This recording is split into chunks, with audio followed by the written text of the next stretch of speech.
जय हिंद साथियों, स्वागत है आपका self study classes with Sumit Jain YouTube channel में। दोस्तों, एमपी जेल प्रहरी की जो भी हमारे साथी तैयारी कर रहे हैं उनके लिए निरंतर दोस्तों टेस्ट सीरीज और साथ ही आपका जो है अध्ययन करवाया जा रहा है। ठीक है, self study classes YouTube channel पर दोस्तों आपको विज्ञान की कक्षाएँ मिलेंगी, ठीक है, हिंदी की कक्षाएँ मिलेंगी और मैथ की कक्षाएँ मिलेंगी। ठीक है, ये कक्षाएँ दोस्तों आपको बिल्कुल फ्री मिलेंगी। ठीक है, लेकिन आपको कुछ कक्षाएं जो है, कुछ टेस्ट सीरीज आपको खरीदना पड़ेगा जो कि आपको परीक्षा ऐप पर मिलेगी। दोस्तों, आपको परीक्षा ऐप डाउनलोड करना है और परीक्षा ऐप डाउनलोड इस प्रकार से परीक्षा ऐप है दोस्तों। ये परीक्षा ऐप आप डाउनलोड करें, है ना, इंस्टॉल करें अपने मोबाइल में और परीक्षा ऐप पर जेल प्रहरी का जो है आपको कंप्लीट कोर्स मिलेगा। ठीक है, यहाँ पर टेस्ट सीरीज मिलेगी। आपको क्या करना है, यहाँ पर जो भी टेस्ट सीरीज है दोस्तों वो आपको पैसे देकर खरीदनी होगी। जैसे कोई टेस्ट सीरीज 100 रुपये की आती है, ठीक है, तो उसमें आपको एक कूपन कोड दिया है सेल्फ SC40, इसको यूज करना है सेल्फ SC40, तो आपको 40% ऑफ मिल जाएगा, यानी कि यही टेस्ट सीरीज आपको 60 रुपये में मिल जाएगी। ठीक है, और दूसरा दोस्तों आपको परीक्षा ऐप में जो है एक वीडियो कोर्स भी कंप्लीट है। जैसे आपको क्या करना होता है, जैसे मैथ के आपको वीडियो नहीं मिल रहे होंगे चैनल पर सेल्फ स्टडी क्लासेस, ठीक है, और आपको इंग्लिश के भी नहीं मिल रहे होंगे, तो ऐसे ही पूरा कंप्लीट कोर्स इंग्लिश मैथ और पूरा कंप्लीट कोर्स आपको परीक्षा ऐप में मिलेगा। दोस्तों, परीक्षा ऐप डाउनलोड करें, जेल प्रहरी का पूरा लाइव वीडियो कोर्स यहां से आप खरीदना है। ये पूरा लाइव वीडियो कोर्स दोस्तों आप घर बैठे पढ़ सकते हैं, यानी कि आपको 4000 रुपये का पूरा लाइव वीडियो कोर्स है। और दोस्तों, आप coupon code self SC40 use करते हैं तो 40% ऑफ मिल जाता है, यानी कि यही पूरा लाइव वीडियो कोर्स जो है 2400 रुपये में आपको मिल जाता है।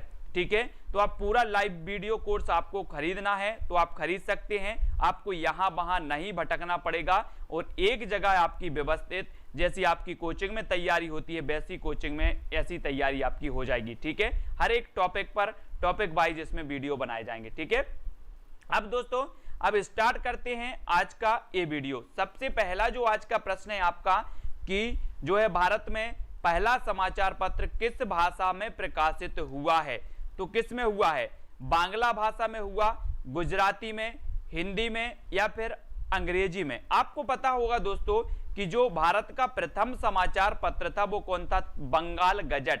ठीक है, सभी लोगों को पता है बंगाल गजट, जिसे हिकी गजट भी कहा जाता था, है ना, ये भारत का प्रथम समाचार पत्र माना जाता है। और ये किस भाषा में प्रकाशित हुआ था ये चीज आपको बतानी है। ये क्वेश्चन आपके जेल प्रहरी एग्जाम में पूछा गया और आपका सही उत्तर हो जाएगा कि जो हिकी गजट था, जो बंगाल गजट था, ये अंग्रेजी भाषा में प्रकाशित हुआ था और ये भारत का प्रथम समाचार पत्र था। ये चीज भी याद रखनी है। अब यहां से दो तथ्य और भी याद रखने हैं दोस्तों। एक प्रश्न आता है कि भारत में हिंदी का प्रथम समाचार पत्र कौन था। ठीक है, तो आपको याद रख लेना है दोस्तों, हिंदी का प्रथम समाचार पत्र था आपका उदंत मार्तंड। उदंत मार्तंड ये हिंदी का प्रथम समाचार पत्र था भारत का, और ये कैसा था, साप्ताहिक था, तो साप्ताहिक याद रख लेना है।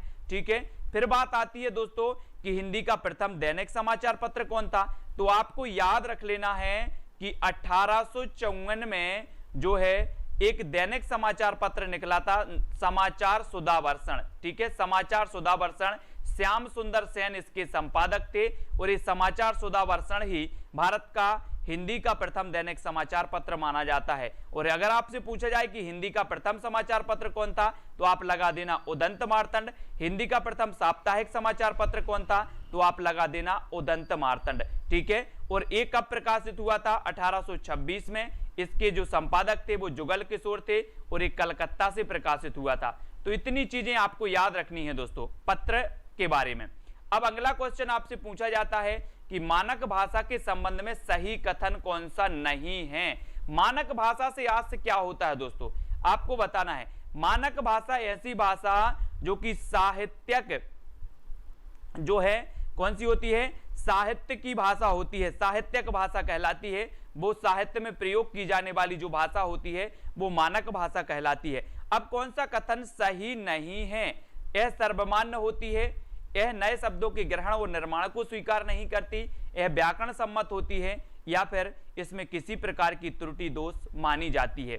तो ये 4 विकल्प हैं। प्रश्न क्रमांक 2 में मानक भाषा के संबंध में हमें सही उत्तर बताना है और आपका बिल्कुल सही आंसर हो जाएगा कि यह नए शब्दों के ग्रहण और निर्माण को स्वीकार नहीं करती, यानी कि ये आपका उत्तर सही हो जाएगा। ठीक है, 2 नंबर विकल्प नंबर जो बी है वो बिल्कुल आपका सही हो जाएगा। ठीक है, अगला क्वेश्चन है दोस्तों, विदिशा जिला में बोली जाने वाली प्रमुख बोली कौन सी है।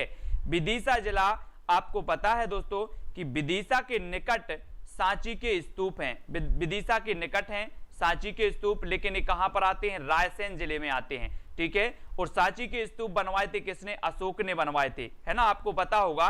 और विदिशा जिले में जो बोली जाने वाली जो भाषा है वो कौन सी है, बुंदेली। बुंदेली यानी कि जो विकल्प नंबर आपका बी है वो बिल्कुल सही हो जाएगा, बुंदेली भाषा। और बुंदेली जो बोली है दोस्तों एक इसकी है पश्चिमी हिंदी की बोली मानी जाती है बुंदेली। ठीक है, और कन्नौजी, बुंदेली, ब्रज, हरियाणवी, खड़ी बोली, ये सभी पश्चिमी हिंदी की बोलियां मानी जाती हैं और आपका बी नंबर बिल्कुल सही हो जाएगा। ठीक है, अध्यापक को पढ़ाना चाहिए वाक्य कैसा है, निषेध परक संरचना है, विनम्रता सूचक संरचना है, कालबोधक संरचना है या फिर विधि सूचक संरचना है।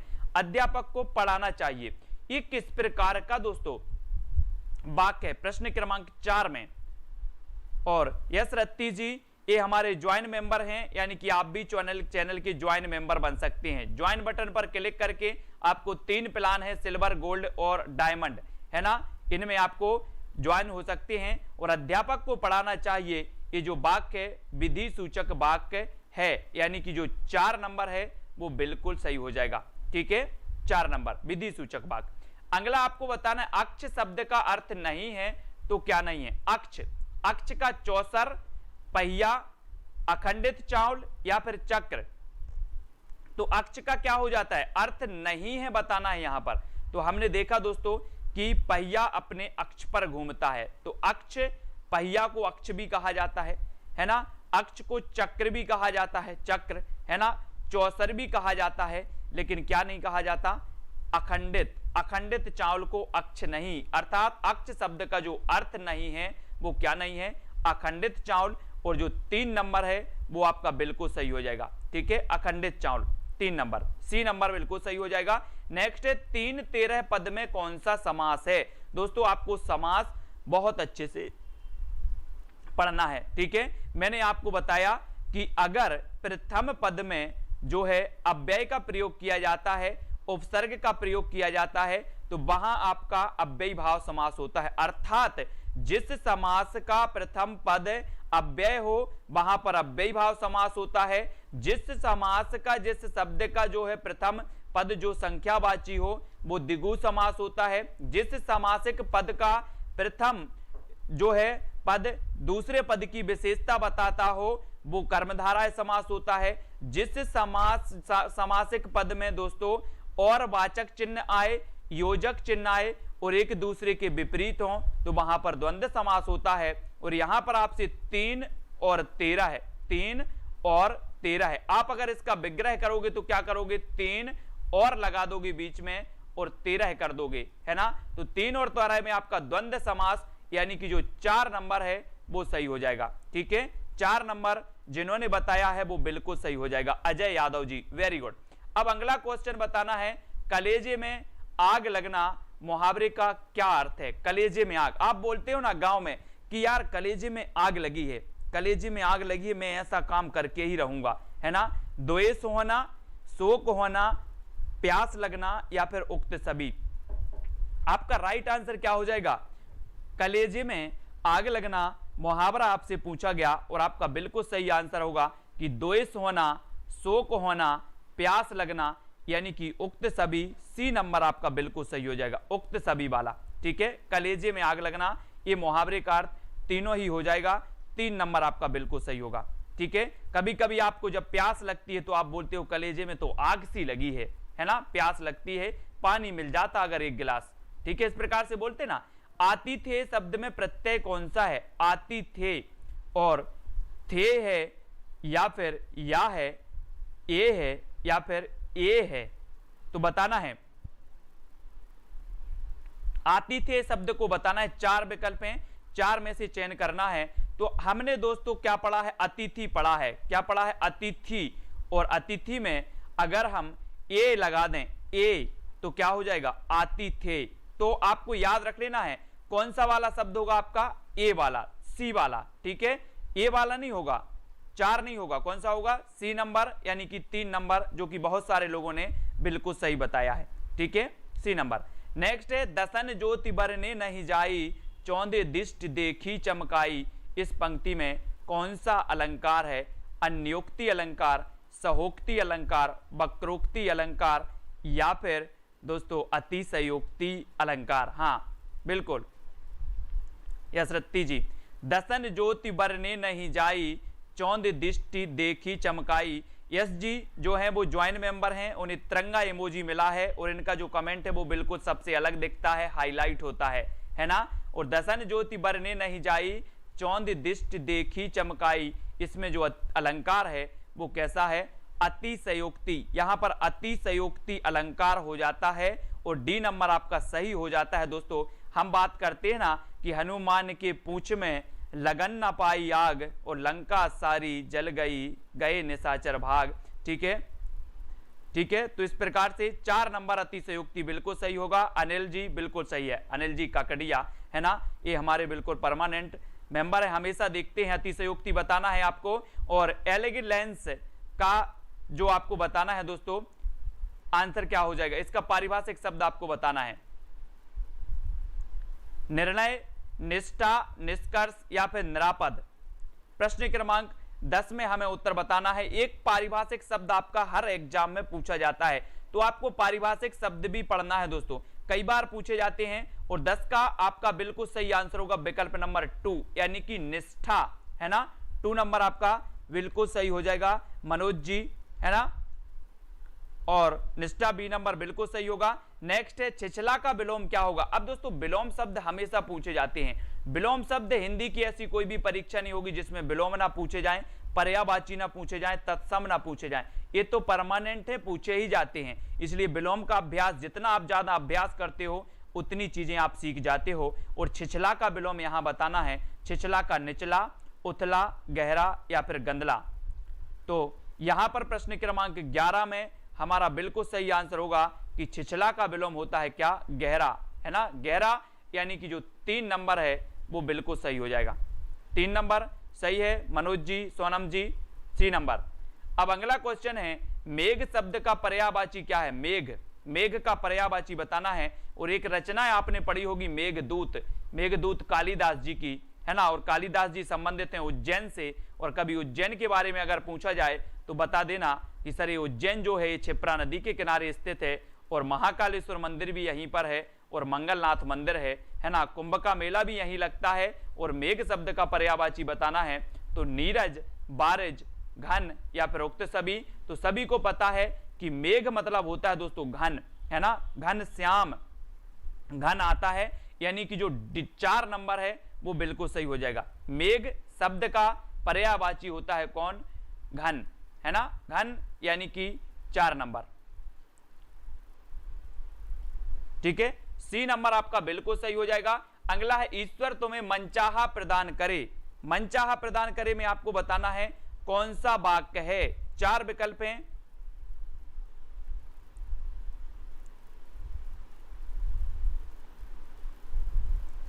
उच्चार में आपका सही आंसर क्या हो जाएगा दोस्तों,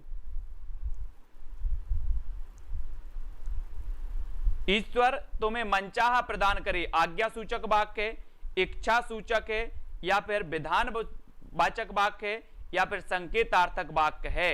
आपको 4 विकल्प में से चयन करना है।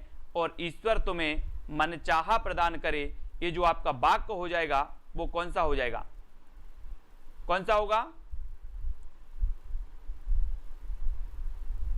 और आपका बिल्कुल सही आंसर होगा इच्छा सूचक, इच्छा सूचक हो जाता है, यानी कि जो बी नंबर है, हम अपनी इच्छा से बोल रहे हैं, इच्छा सूचक आपका बिल्कुल सही होगा, ठीक है, इच्छा सूचक यानी कि 2 नंबर।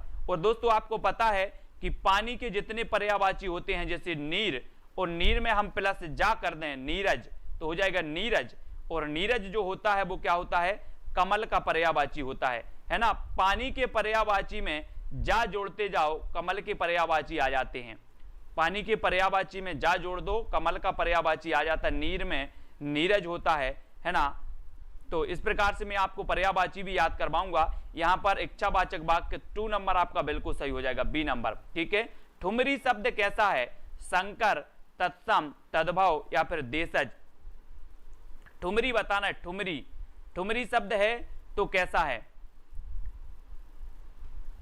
ठुमरी बताना है दोस्तों। तत्सम और तद्भव से हमेशा क्वेश्चन पूछे जाते हैं। अगर आपको परिभाषा दे दी जाए कि जो है संस्कृत से जो ज्यों के त्यों हिंदी में प्रयोग शब्द होते हैं उन्हें क्या कहते हैं, तो आप बता देना तत्सम। संस्कृत से जो शब्द उत्पन्न हुए हैं और हिंदी में प्रयोग हो रहे हैं वो क्या कहलाते हैं? तत्सम। और जो देसी भाषाओं में होते हैं वो देशज कहलाते हैं। और जो ठुमरी है, ठुमरी, ये देसी भाषा का शब्द है तो देशज कहलाता है। यानी डी नंबर आपका यहाँ पर बिल्कुल सही हो जाएगा। सभी लोग वीडियो को लाइक जरूर करेंगे और जो भी साथी ज्वाइन मेंबर बनना चाहते हैं चैनल के वो ज्वाइन मेंबर बन सकते हैं। ठीक है, ज्वाइन मेंबर से क्या होता है दोस्तों कि आपको इमोजी मिलता है, आपका कमेंट सबसे हाईलाइट होता है। ठीक है, और कुछ क्लासें ऐसी स्पेशल होती हैं जो केवल ज्वाइन मेंबर को ही मिल पाती हैं। और पवन में संधि बतानी है। पवन में कौन सी संधि होगी?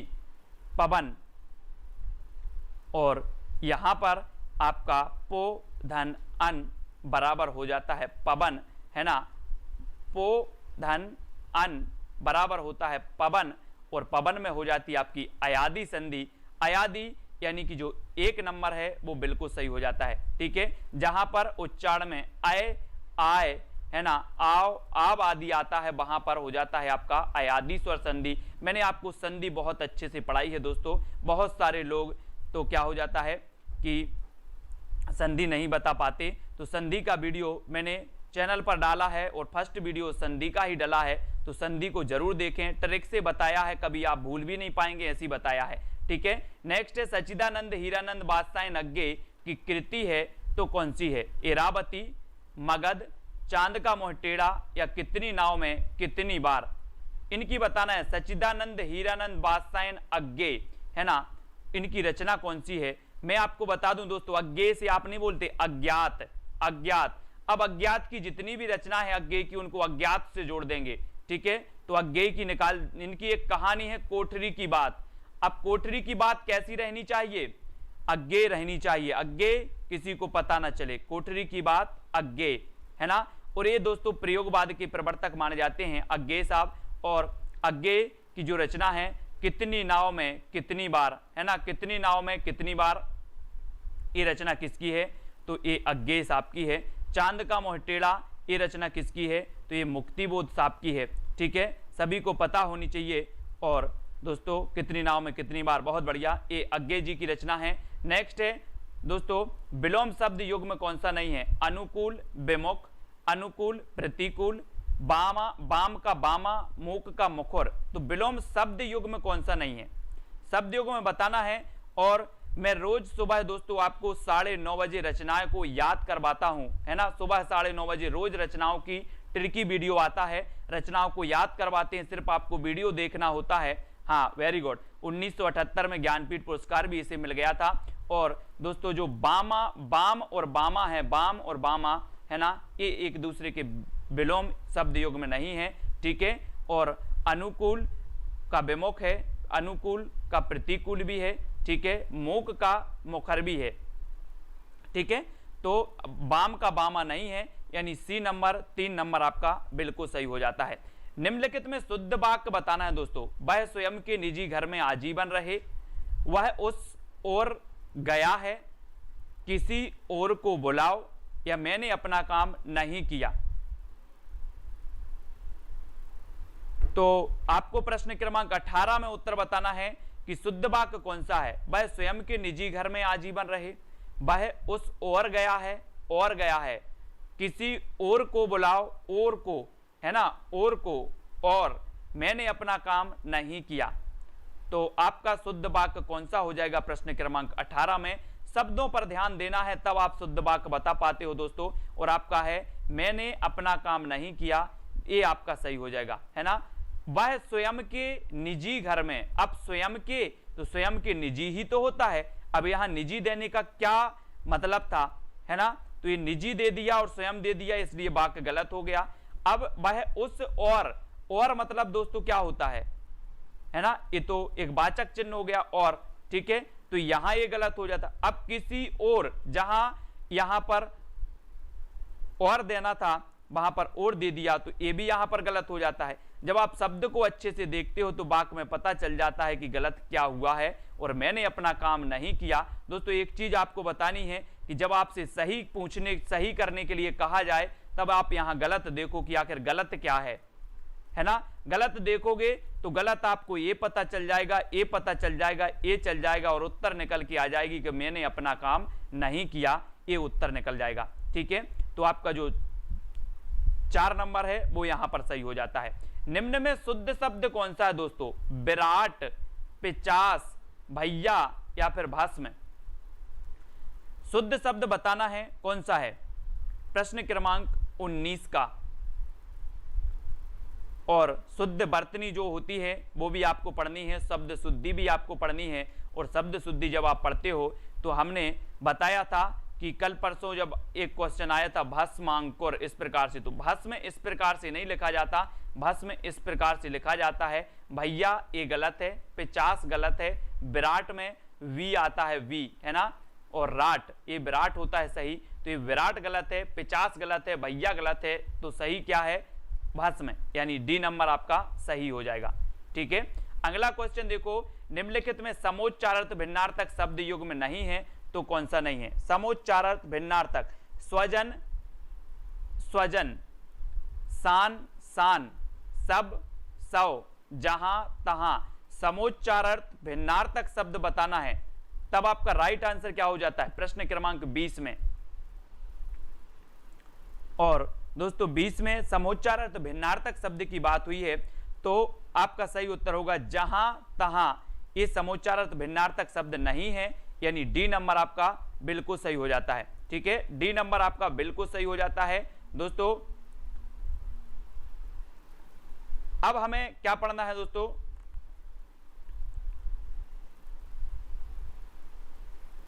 जीके को पढ़ लेते हैं अब अपन थोड़ा सा।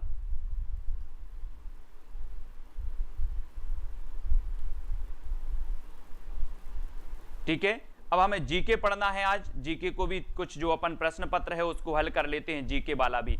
ठीक है ना, जीके का कुछ क्वेश्चन है उसको हल कर लेते हैं। आपको बताना है जनगणना 2011 के अनुसार मध्य प्रदेश की आबादी प्रति वर्ग किलोमीटर का घनत्व क्या है? 2011 के अनुसार, यानी कि मध्य प्रदेश का जो जनघनत्व है वो क्या है?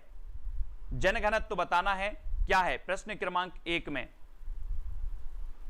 मध्य प्रदेश का जनघनत्व कितना है 2011 की जनगणना के अनुसार? और आपका बिल्कुल सही आंसर होगा क्या है? 236। कितना है? 236, यानी कि 2 नंबर आपका सही होगा। दोस्तों जब हम मध्य प्रदेश पढ़ते हैं तो मध्य प्रदेश में एक चीज आपको याद रखनी है, मैं कई बार आपको बता चुका हूं कि मध्य प्रदेश का जो मध्य प्रदेश नाम दिया ये जवाहरलाल नेहरू ने दिया। मध्य प्रदेश में नदियां बहुत हैं तो इसे नदियों का मायका कह दिया जाता है। मध्य प्रदेश भारत के बीच में विराजमान है तो हृदय प्रदेश कह दिया जाता है। ठीक है, और मध्य प्रदेश में दोस्तों सोयाबीन की फसल ज्यादा होती है इसलिए इसे सोया स्टेट कह दिया जाता है। तो मध्य प्रदेश के बारे में ये चीज भी आपको ध्यान रखनी है। साथ ही बताना है कि 1984 में घटी भोपाल गैस त्रासदी के कारण भोपाल के कितने वार्डों में गैस प्रभावित घोषित किया गया? कितने वार्डों में किया जाता है? आशु गोंडवाल जी ये हमारी जो है ज्वाइंट मेंबर बन चुकी हैं, इनके लिए बहुत बहुत धन्यवाद। इसी प्रकार से दोस्तों आपका जो कमेंट है वो हाईलाइट किया जाएगा, है ना, तो आप ज्वाइंट मेंबर बन सकते हैं। आशु गोंडवाल जी ये इन्होंने डायमंड प्लान खरीदा है और ये ज्वाइंट मेंबर बन चुकी हैं, बहुत बढ़िया। और आपको बताना है 1984 में घटी भोपाल गैस त्रासदी की जो घटना हुई थी 1984 में 2-3 दिसंबर 1984 को ये घटना हुई थी और ये मिथाइल आइसोसाइनेट गैस के रिसाव के कारण जो है ये घटना हुई थी, मिथाइल आइसोसाइनेट गैस के कारण। और ये दोस्तों प्रभावित जो वार्ड घोषित किए गए वो किए गए 36, ये चीज भी आपको याद रखनी है। ठीक है, यूनियन कार्बाइड जो है इस कारखाने में इस गैस का रिसाव हुआ था, कौन सी? मिथाइल आइसोसाइनेट का। और 2-3 दिसंबर 1984 में यह घटना घटी थी और 36 वार्डों को प्रभावित किया घोषित किया गया था, यानी कि ए नंबर जो है वो बिल्कुल सही हो जाएगा। ठीक है, अब दोस्तों आपको बताना है कि मध्य प्रदेश में जो है कितने केंद्रीय विश्वविद्यालय मौजूद हैं। केंद्रीय विश्वविद्यालय 1, 3, 4 या फिर 2, तो कितने केंद्रीय विश्वविद्यालय मौजूद हैं, यानी कि प्रश्न क्रमांक 3 का उत्तर हमें बताना है। और 3 में मध्य प्रदेश में कितने केंद्रीय विश्वविद्यालय मौजूद हैं ये चीज बतानी है, तो आपका उत्तर होगा 2, यानी कि 4 नंबर। ठीक है, 4 नंबर आपका बिल्कुल सही होगा यहां पर। और नेक्स्ट आपको बताना है नरेंद्र करमकर एक प्रसिद्ध गणितज्ञ का जन्म कहां हुआ था। बहुत ही बढ़िया प्रश्न है। नरेंद्र करमकर एक प्रसिद्ध गणितज्ञ थे और इनका जन्म कहां हुआ था। जबलपुर में, इंदौर, भोपाल या फिर ग्वालियर में। ये 4 विकल्प हैं। जब तक मैं आपको बता देता हूं दोस्तों कि जबलपुर की जब भी बात होती है तो मैं आपको बताता हूं कि जबलपुर दोस्तों क्या है, नर्मदा नदी के किनारे स्थित है। एक फैक्ट। दूसरा है इसे आम जिला कहा जाता है। दूसरा, तीसरा फैक्ट है दोस्तों कि यहां पर धुआंधार जलप्रपात है। ठीक है, जबलपुर के बारे में। और यहां पर मध्य प्रदेश का सर्वोच्च न्यायालय है। ठीक है, याद रख लेना जबलपुर के बारे में। और यहां पर दोस्तों विकलांग पुनर्वास केंद्र है जबलपुर में। ठीक है, यह भी आपको याद रखनी है। और चौथा है वन अनुसंधान केंद्र भी कहां पर है, जबलपुर में है। ठीक है, तो इतने सारे जो फैक्ट हैं जबलपुर के बारे में आपको याद रखना है। और इंदौर के बारे में बात करें तो खान नदी के किनारे इंदौर बसा है। भोपाल को झीलों की नगरी, नवाबों का शहर कहा जाता है। वन विहार राष्ट्रीय उद्यान भी यहीं पर है। और ग्वालियर, ये भारत का जिब्राल्टर, ये जो किला है दोस्तों ग्वालियर का, इसे भारत का जिब्राल्टर कहा जाता है। और ग्वालियर के प्रसिद्ध गणितज्ञ थे कौन, नरेंद्र करमकर। तो ये चीज भी याद रखनी है, यानी 4 नंबर आपका बिल्कुल सही हो जाएगा। बिल्कुल, मैं भी जबलपुर से ही हूं, इसलिए जबलपुर के बारे में थोड़ा आप लोगों को बताना पड़ता है ना। और इंदौर में आयोजित राष्ट्रीय फुटबॉल लीग किस वर्ष हुआ था। इंदौर में आयोजित राष्ट्रीय फुटबॉल लीग बताना है। और इंदौर के बारे में तो हम पढ़ चुके हैं कि इंदौर खान नदी के किनारे स्थित है।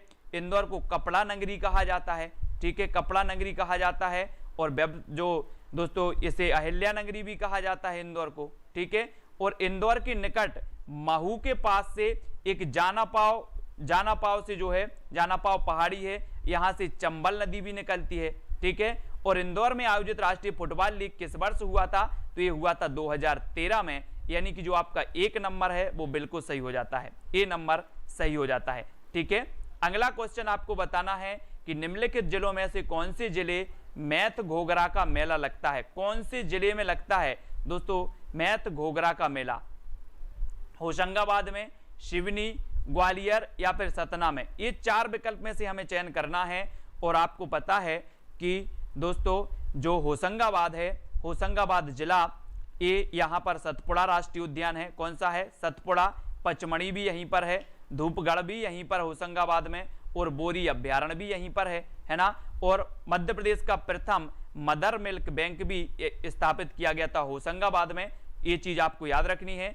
और सिवनी में बात करें तो दोस्तों पेंच राष्ट्रीय उद्यान है, सिवनी छिंदवाड़ा में, है ना। और सास बहू का मंदिर अगर आपसे कभी पूछा जाए तो ये ग्वालियर में है। और ग्वालियर में कौन सी भाषा बोली जाती है, ये हमेशा पूछा जाता है, तो बुंदेली बोली जाती है। ठीक है, बात करें सतना की दोस्तों, तो सतना में आपका मैहर मंदिर है, मैहर, है ना। मैहर में शारदा देवी विराजमान है। और मैहर को दोस्तों संगीत नगरी कहा जाता है, ये चीज भी याद रखनी है।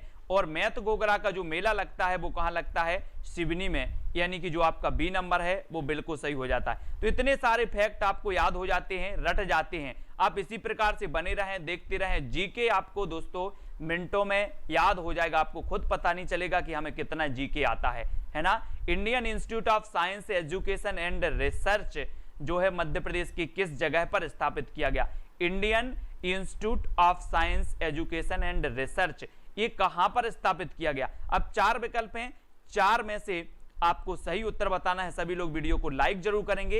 ये जबलपुर में स्थापित किया गया, इंदौर में, या फिर भोपाल, या फिर ग्वालियर में। तो जो भी साथी ज्वाइंट मेंबर बनना चाहते हैं दोस्तों, उनके लिए 3 प्लान हैं। सबसे पहले तो आपका सिल्वर प्लान है। सिल्वर प्लान में मात्र आपको 59 रुपए पे करना है। ठीक है, गोल्ड में दोस्तों आपको क्या करना है, 159 पे करना है। और एक आपका डायमंड प्लान है जिसमें आपको 299 पे करना है और आप ज्वाइन मेंबर चैनल के बन सकते हैं, है ना। और यहां पर आपको बताना है Indian institute of science education and research जो है ये कहां पर स्थापित किया गया, तो ये भोपाल में स्थापित किया गया। भोपाल झीलों की नगरी इसे कहा जाता है और ये सीहोर जिला से अलग करके भोपाल जिला बनाया गया और भोपाल मध्य प्रदेश की राजधानी भी है ना। और वन विहार राष्ट्रीय उद्यान भी कहां पर है, भोपाल में है, ठीक है। तो 3 नंबर आपका यहां पर बिल्कुल सही हो जाता है। नेक्स्ट है दोस्तों, निम्न में से कौन सा यूनेस्को विश्व धरोहर स्थल में शामिल है?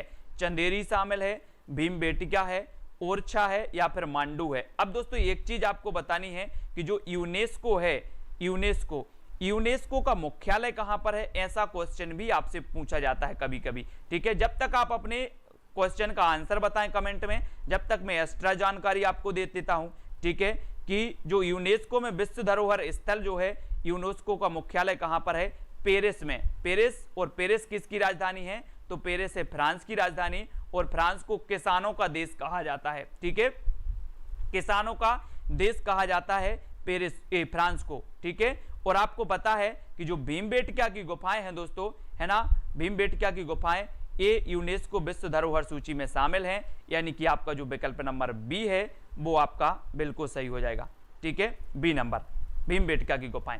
अगला आपको बताना है कि निम्नलिखित में से कौन सा वनस्पति अधिकतर कान्हा नेशनल पार्क में पाया जाता है। अब कान्हा नेशनल पार्क की जब भी बात आती है तो मैं जीके में आपको पढ़ाता हूं कि कान्हा नेशनल पार्क कहां पर है, मंडला में है। और मैंने आपको याद करवाया था कि कान्हा को देखकर मन डोला, कान्हा को देखकर मन डोला, तो मंडला में जो हमारा कान्हा किसली नेशनल पार्क है। और दोस्तों ये मध्य प्रदेश का सबसे बड़ा और प्रथम नेशनल पार्क भी माना जाता है, ठीक है। और मंडला में एक अभ्यारण्य भी है जिसका नाम है फैन अभ्यारण्य। फैन अभ्यारण्य, कान्हा के हम क्या हो गए, फैन हो गए, तो फैन अभ्यारण्य भी कहां पर है, कान्हा किसली में है। और दोस्तों कौन सा वनस्पति अधिकतर कान्हा नेशनल पार्क में पाया जाता है, तो वो साल का पेड़ पाया जाता है। और दोस्तों जो कान्हा जो नेशनल पार्क है इसमें कौन सी जीव के लिए संरक्षित है, तो ये ब्रेडरी प्रजाति का 12 सिंगा जो है, 12 सिंगा इस प्रजाति के लिए संरक्षित किया गया है। कौन सा, कान्हा नेशनल पार्क, जहां पर टाइगर प्रोजेक्ट भी चालू है, यानी कि टाइगरों को भी यहां पर संरक्षण दिया गया है, ठीक है। तो आपका जो सी नंबर है वो बिल्कुल सही हो जाता है। और अगला क्वेश्चन है कि बुंदेलखंड के पठार में निम्न में से कौन सा स्थान मौजूद है, ये आपको बताना है। बुंदेलखंड पठार में कौन सा स्थान है, आपने पढ़े होंगे दोस्तों रीवा पन्ना का पठार, बुंदेलखंड का पठार, मालवा का पठार, है ना, नर्मदा सतपुड़ा श्रेणी पड़ी होगी, ये सारे के सारे अलग अलग पठार हैं। तो आपको यहां पर बताना बघेलखंड का पठार, बुंदेलखंड के पठार में कौन सा जिला आता है, कौन सा जिला आता है, होशंगाबाद आता है, या फिर दूसरा कुछ नहीं कर सकते किशन जी, आप एटीएम से ही ज्वाइन हो सकते हैं। और आपको पता है कि जो शिवपुरी है, शिवपुरी ये बुंदेलखंड के पठार के अंतर्गत आता है, यानी कि जो 3 नंबर है वो बिल्कुल सही हो जाएगा, ठीक है, सी नंबर आपका सही हो जाएगा। और जब शिवपुरी की बात आती है दोस्तों तो मैं आपको बताता हूं कि ये माधव राष्ट्रीय उद्यान शिवपुरी में है आपका, ठीक है। और माधव राष्ट्रीय उद्यान में NH3 राजमार्ग गुजरता है, ये चीज कई बार पूछी गई है। सांकराजे सिंधिया की जो समाधि स्थल है वो भी शिवपुरी में है, शिवपुरी को शिव नगरी कहा जाता है। और मध्य प्रदेश का प्रथम पर्यटन नगर भी कौन सा है, शिवपुरी है। तो ये चीज भी आपको याद रखनी है, ठीक है। अगला क्वेश्चन आपसे पूछा जाता है कि कान्हा के शुभंकर भूर सिंह दा वारा सिंगा के साथ आए व्यंग्य चित्रकार का नाम क्या है। बहुत ही बढ़िया प्रश्न है दोस्तों। आपको पता है कि भारत का प्रथम ऐसा राष्ट्रीय उद्यान है कान्हा राष्ट्रीय उद्यान, जिसे कि शुभंकर भूर सिंह दा वारा सिंगा, है ना, ये शुभंकर मिला था और ये प्रथम ऐसा नेशनल पार्क था। और इसके व्यंग्य चित्रकार का नाम क्या है, आपको पता होगा, आप देख लेना, आप सर्च कर लेना थोड़ा सा उसमें गूगल में कि कान्हा का शुभंकर इमेज, कान्हा का शुभंकर इमेज, तो वो आपको मिल जाएगा। और दोस्तों इसके जो व्यंग्य चित्रकार का नाम है वो है रोहन चक्रवर्ती, रोहन चक्रवर्ती, यानी कि जो ए नंबर है वो बिल्कुल सही हो जाएगा, ए नंबर, ठीक है। अब अगला क्वेश्चन आपको बताना है कौन से शहर में दोस्तों भारत का आयुध केंद्र कहा जाता है। बहुत ही बढ़िया प्रश्न है दोस्तों। भारत का आयुध केंद्र, रक्षा केंद्र कहा जाता है ना, आयुध केंद्र बताना है आपको। ऑर्डिनेंस फैक्ट्री कहां पर है, मतलब ऑर्डिनेंस फैक्ट्री जो है ये कहां पर है, जबलपुर, इंदौर, भोपाल या फिर ग्वालियर में? तो सभी को पता है कि जो ऑर्डिनेंस फैक्ट्री है वो कहां पर है, तो वो है जबलपुर में, है ना। और जबलपुर में आपको पता है दोस्तों ये आयुध निर्माण केंद्र है यहां पर, और याद रख लेना। और जबलपुर के खमरिया में दोस्तों अंतरराष्ट्रीय मक्का और गेहूं अनुसंधान केंद्र भी है, तो इसको भी आपको याद रख लेना है, ठीक है। जबलपुर आपका बिल्कुल सही हो जाएगा। मध्य प्रदेश में दुनिया का पहला श्वेत टाइगर सफारी कहां खोला गया? ये 4 विकल्प हैं, कहां पर खोला गया श्वेत टाइगर सफारी? कान्हा में, होशंगाबाद, भोपाल या फिर मुकुंदपुर में? तो आपको पता होनी चाहिए 4 विकल्प में से। और आपको पता है दोस्तों कि सफेद शेरों की जो भूमि कही जाती है वो कही जाती है रीवा। रीवा यहां पर सफेद शेरों की भूमि कही जाती है। और दोस्तों रीवा उमरिया में फैला हुआ जो हमारा एक बांधवगढ़ राष्ट्रीय उद्यान है जिसमें सफेद शेर पाए जाते हैं और श्वेत टाइगर सफारी खोली गई, तो वो खोली गई मुकुंदपुर, है ना। मध्य प्रदेश में दुनिया का पहला श्वेत टाइगर सफारी मुकुंदपुर में खोली गई, है ना, खोला गया। यानी कि 4 नंबर आपका बिल्कुल सही होगा, डी नंबर आपका बिल्कुल सही होगा, ठीक है, डी नंबर। नेक्स्ट है आपको बताना है मध्य प्रदेश के कौन से स्थान को मध्य प्रदेश का डेट्राइट कहा जाता है? बहुत ही बढ़िया प्रश्न है। डेट्राइट अशोकनगर को, जबलपुर, पीथमपुर या फिर इंदौर, किसको कहा जाता है? जब तक मैं आपको बता दूं दोस्तों कि अशोकनगर जो जिला है यहां पर एक प्रसिद्ध स्थान है चंदेरी। चंदेरी की साड़ियां बहुत प्रसिद्ध हैं, है ना। और यहां पर जागेश्वरी देवी का मेला भी लगता है, जागेश्वरी देवी का, है ना। कहां पर? चंदेरी में। और चंदेरी आपका पड़ता है अशोकनगर में, है ना। ये चीज भी आपको याद रखनी है, ये कई बार एग्जाम में पूछा गया। और मध्य प्रदेश का जो डेट्राइट कहा जाता है वो कहा जाता है पीथमपुर को। पीथमपुर जो कि कहां पर है? धार जिले में है, धार में, है ना। और यहीं पर बाघ की गुफाएं भी हैं, बाघ की गुफाएं कहां पर? धार में। तो ये चीज भी आपको याद रखनी है, ठीक है। अब आपको बताना है दोस्तों कि 2006, है ना, कन्या साक्षरता प्रोत्साहन योजना को किस क्षेत्र में बढ़ावा देने के लिए जनवरी 2006 में शुरू किया गया था? कन्या साक्षरता प्रोत्साहन योजना को किस क्षेत्र में बढ़ावा देने के लिए 2006 में शुरू किया गया? लड़कियों की प्राथमिक शिक्षा को बढ़ावा देने के लिए, गरीबी रेखा के नीचे सभी लड़कियों को शिक्षा देने के लिए, पढ़ाई छोड़ने वाली सभी लड़कियों को शिक्षा देने के लिए, या SC ST लड़कियों के लिए उच्च शिक्षा देने के लिए? तो ये बहुत ही बढ़िया कन्या साक्षरता प्रोत्साहन योजना 2006 में शुरू हुई। सबसे पहली तो ये चीज आपको याद रखनी है। और ये लड़कियों की प्राथमिक शिक्षा को बढ़ावा देने के लिए ये कन्या साक्षरता योजना शुरू की गई मध्य प्रदेश में, ठीक है। ये चीज आपको याद रखनी है, ठीक है। अगला क्वेश्चन है दोस्तों, इंदौर में जन्मे बदरुद्दीन जमालुद्दीन काजी किस नाम से ज्यादा विख्यात हैं? किस नाम से विख्यात हैं? जानी लीवर के नाम से, जॉनी वॉकर के नाम से, या फिर महमूद, या इनमें से कोई नहीं? बदरुद्दीन जमालुद्दीन काजी किस नाम से विख्यात हैं? जो कि इंदौर में जन्मे हैं, और इंदौर में जन्मे हैं, किशन जी का जिला धार है, वेरी गुड, है ना। और आपका जो जॉनी वॉकर हैं, जॉनी वॉकर साहब, इनका जो है बदरुद्दीन जमालुद्दीन काजी इनका नाम है, और ये जॉनी वॉकर के नाम से विख्यात हैं। और इनका जन्म हुआ था कहां पर? इंदौर में, इंदौर में हुआ था। यानी 3 नंबर आपका बिल्कुल सही हो जाएगा, ठीक है, 3 नंबर। नेक्स्ट है आपको पांडव गुफाएं कहां का पर्यटन स्थल है? दोस्तों पांडव की गुफाएं, यानी कि पांडव की गुफाएं कहां पर हैं? खजुराहो में, पचमढ़ी, उज्जैन या फिर ओमकारेश्वर? जब तक मैं आपको बता दूं दोस्तों कि खजुराहो में, खजुराहो जो है पर्यटन स्थल है और यहाँ अंतर्राष्ट्रीय हवाई अड्डा भी है। और खजुराहो जो है ये छतरपुर जिला में पड़ता है। किस जिला में पड़ता है? मध्य प्रदेश के छतरपुर में। और दोस्तों ये खजुराहो में महादेव मंदिर भी है ना, महादेव कंदरिया महादेव मंदिर, कंदरिया महादेव, लक्ष्मण मंदिर है ना, और पार्श्वनाथ मंदिर भी है। ये 3 मंदिर आपसे हमेशा परीक्षाओं में पूछे जाते हैं, तो खजुराहो में याद रखेंगे। और जो पांडव गुफाएं हैं वो कहां पर है? पचमढ़ी। और पचमढ़ी कहां पर है? तो पचमढ़ी है होशंगाबाद में, ठीक है, होशंगाबाद में है पचमढ़ी। और दोस्तों ये पचमढ़ी में एक स्थान है धूपगढ़, जो कि मध्य प्रदेश का सर्वोच्च ऊंचा स्थान माना जाता है, सर्वोच्च चोटी मानी जाती है, जिसकी ऊंचाई है 1350 मीटर, ठीक है। तो ये चीज भी आपको याद रखनी है। अगला है दोस्तों आपको, रत्नेश पांडे किसके साथ जुड़े हैं? पत्रकारिता, पर्वतारोहण, सामाजिकता, सक्रियता, या इनमें से कोई नहीं? रत्नेश पांडे बताना है किसके साथ जुड़े हैं। प्रश्न क्रमांक 18, बहुत ही बढ़िया प्रश्न है ना, लेटेस्ट प्रश्न है, करंट का क्वेश्चन है, और उत्तर हो जाएगा ये जुड़े हैं पर्वतारोहण, रत्नेश पांडे जुड़े हैं पर्वतारोहण के साथ, यानी कि जो बी नंबर है, सी नंबर है, सॉरी सी नंबर आपका बिल्कुल सही होगा। ठीक है, सी नंबर पर्वतारोहण। नेक्स्ट आपसे पूछा जाता है दोस्तों कि मध्य प्रदेश क्षेत्रफल के अनुसार देश का कौन सा सबसे बड़ा राज्य है? प्रथम है, द्वितीय है, तृतीय है या फिर चतुर्थ है? यानी कि मध्य प्रदेश क्षेत्रफल की दृष्टि से कौन सा सबसे बड़ा राज्य है भारत का? और प्रश्न क्रमांक 19 का आपका सही आंसर होगा कि जो द्वितीय बड़ा राज्य है क्षेत्रफल की दृष्टि से वो राज्य है कौन सा? मध्य प्रदेश भारत का। और प्रथम कौन सा है? तो प्रथम है राजस्थान। ठीक है, याद रख लेना, प्रथम स्थान राजस्थान, द्वितीय जो आता है वो आता है किसका? मध्य प्रदेश का। ठीक है, तो बी नंबर आपका बिल्कुल सही हो जाता है, बी नंबर। ठीक है, और अगला क्वेश्चन है महर्षि पाणिनि संस्कृत विश्वविद्यालय उज्जैन में कब स्थापित किया गया? बहुत ही बढ़िया प्रश्न है दोस्तों, महर्षि पाणिनि, है ना। और आपको पता है कि अष्टाध्यायी एक संस्कृत का ग्रंथ है ना, संस्कृत का व्याकरण ग्रंथ माना जाता है अष्टाध्यायी। अष्टाध्यायी की रचनाकार हैं पाणिनि, और महर्षि पाणिनि संस्कृत विश्वविद्यालय उज्जैन में स्थापित किया गया।